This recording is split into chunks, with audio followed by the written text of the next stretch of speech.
right now. Range is still spinning, so it's not quite upgraded yet, and I think he is just waiting for that range to finish before he tries to make a break out of his main base. He's already got 5 Dragoons, a 6 will pop probably right about the same time as Dragoon range, and maybe Dragoon range just finished right there. That might have been what that hold position attack happened. 2 more Zealots and finally Dragoons coming out for Tazza. He's finally got his own Cybernetics core, but it's going to be a while before his range is finished, plus the Dragoon count is much lower. So it looks like right there an indication that cannons still slightly outrange Dragoons once the range is finished, but now it looks like he's going to send in a Zealot as bait to get attacked by all these cannons. So maybe a little bit of focus fire coming from those cannons would be a good thing by Tazza. And but JaeHoon playing it very safe, taking running in and sniping down single cannons, and then that is really funny.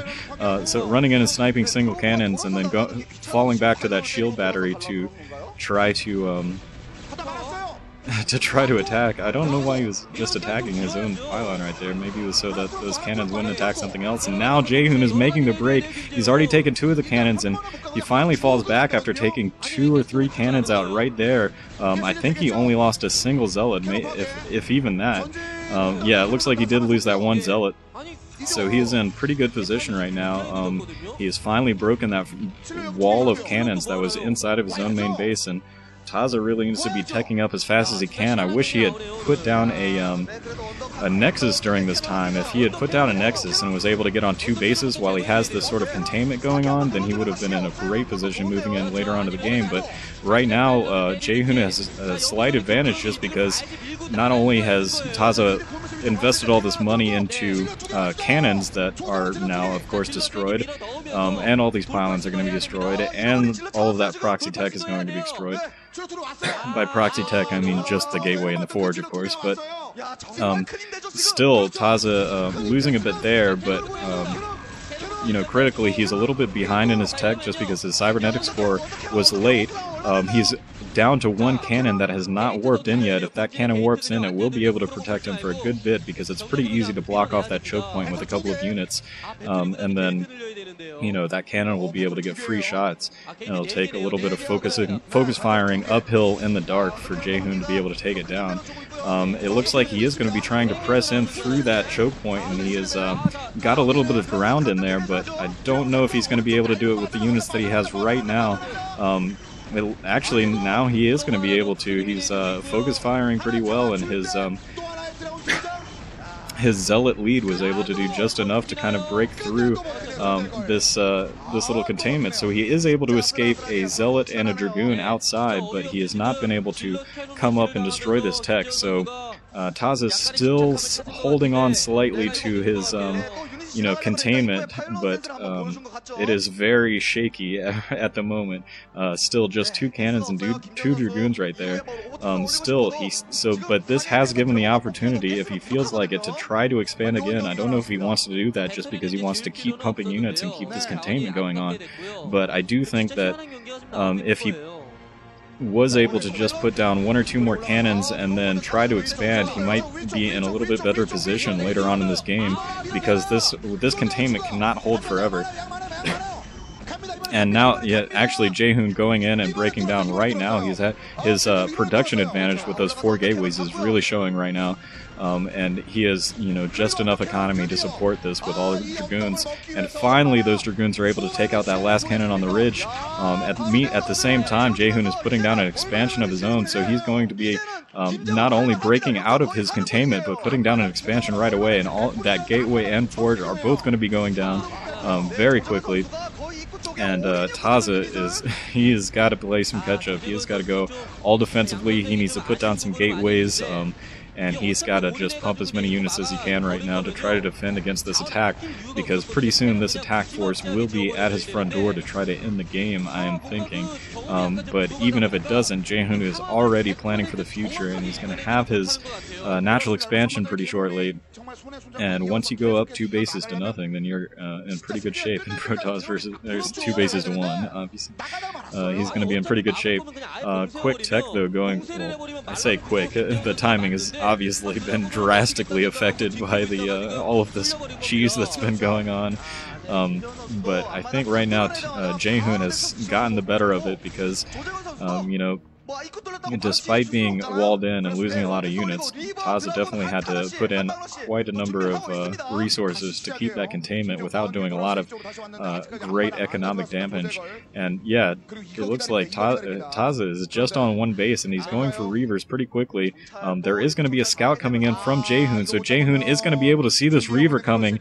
He definitely sees the robotics facility. He knows that a Reaver is coming. I don't know if he's seen the robotics facility, but he's not going to be too worried about observers coming quickly. But I don't know if this Reaver is going to be out in time to destroy this force that is coming, and even if it does, I don't know if Tazza has the supplementary forces to back it up. Also, he's on one base, and all of his mineral patches are running thin, so I'm really worried. I cannot believe that he didn't try to put down an expansion while he had that containment, that wall of cannons inside of JaeHoon's base. JaeHoon, sorry, I never got to do my early game talking points because of all of the crazy stuff that was going on. JaeHoon is just 1-3 this season. He is a bad player, so we need to be taking him. But unfortunately, that one win that he has is against Sparkyz in their first matchup where he played Herb. So Tazza trying to get a little vengeance for Herb here. I think that, I got to imagine that this roster, this lineup for this match was made after, or excuse me, was made before that fight against SKT1. Ooh, big Dragoon battle coming in. That Reaver finally coming into position to help defend against this, and actually pretty good micro there by Tazza, able to protect that shuttle and that Reaver for a little bit. But that is a ton of Dragoons that JaeHoon has been able to build up in this little bit of time, and that finally that shuttle goes down, and the last Scarab does not get any kills. That is at least, I'm going to say, 8 Dragoons coming in, and Tazza is on the run, one base against 2, and he has only these 3 Dragoons really to defend his main base, which is the only thing that he has going for him, and that's going to be GG with his entire army defeated. Unbelievable. Tazza, that's the second time that he's gotten an early lead. His first game was against Free, and he got a early lead in that with just some quick Zealot and Probe harassment, if I remember correctly. But he, kind of lost that to a big Dragoon Force too. It's just, that's going to be GG for Sparkyz as well, going down 3-1 against MBCGame Hero. And disappointment all around the board on Sparkyz's side. But Tazza, he had such a great opportunity right there. If he had just expanded while he had that containment, and while, JaeHoon was teching up and waiting for Dragoon range to finish to try to break out, I think during that time, Tazza could have just said, okay, this containment isn't going to last forever, but I'll get my economy quicker and then I can tech up quicker. I think that really would have been the better way to play that, rather than just trying to force that cheese aggression down the throat of JaeHoon. JaeHoon responding pretty well, doing nice bits of micro. What else can I say about this set? Good game by Lita. It's good to see Lita getting a win against a pretty solid opponent. And in general, I think this was close games. Generally, they were. I feel like, in general, except for the first game, Sparkyz was going for some interesting build choices, and it worked out in one case and didn't really work out in 2 cases. But I think Yarnk can maybe perfect that build later with quick tech against the Protoss on Outsider. I think right now Yarnk's biggest problem is that he needs to just learn how to. He just needs to play things more straightforward. He's going for a little bit of funny builds like that and trying to skimp on early defenses, which has been his downfall a couple of times. Tazza, is pretty awesome double cheese situation. JaeHoon defended well, and Tazza really got the advantage because he forced JaeHoon to react, but especially right there, actually, that they're showing this replay, and that I'm watching it, defend that ramp, leave a Zealot up there, don't let JaeHoon get inside. Anyways, pretty exciting, and that could have gone either way if Tazza had played it a little bit differently.